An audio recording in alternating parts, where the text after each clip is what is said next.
Ціхім восеньскім вечарам Міхась і Ганна, як звычайна, разглядвалі малюнкі ў кнізе. За вакном шумеў дождж, а ў пакоі было цёпла і ўтульна.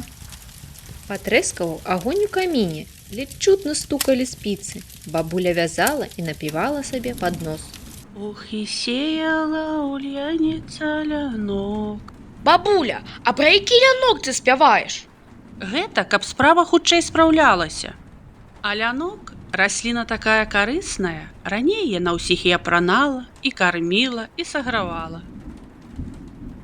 Як гэта? Апранала і карміла? Хіба такое магчыма? Гэта зараз пайшоў у магазин і набыў любое адзенне.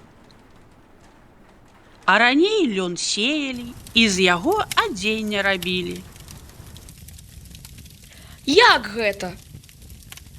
Ну, слухайце, калі цікава.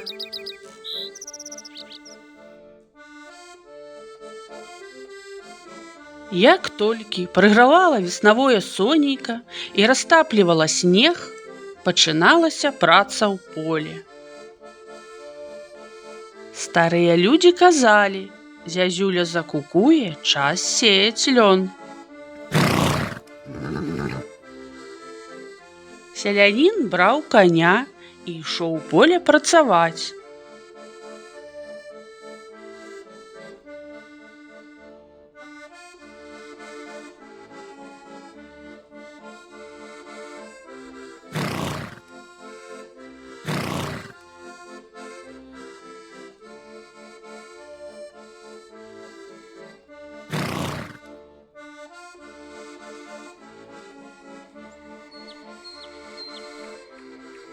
Узарэ плугам зямлю, засее поле і чакае, пакуль лён узойдзе.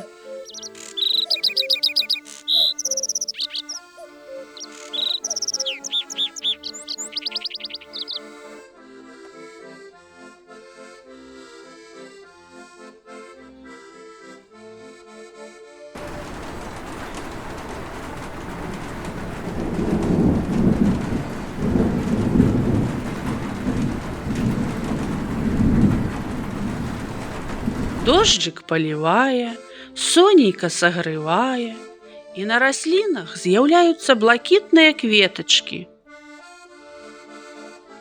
Праз некаторы час яны ператварацца ў маленькія каробачкі з насеннем.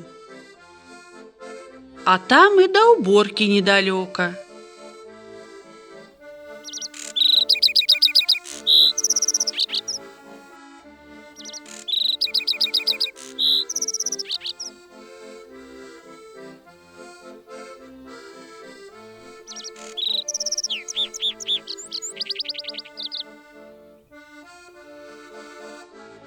Лён вырывалі з каранямі і звязвалі ў снапы для прасушкі.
Зерне выбівалі, сцябло льну разміналі на мялках, а рэшткі кастры на валакне выдалялі пры дапамозе трапала.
Пасля часання льну атрымліваліся валакно і кудзеля.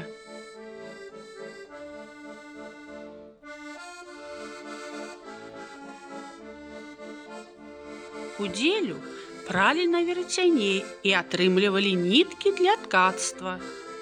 А там і да працы на ткацкім станку недалёка.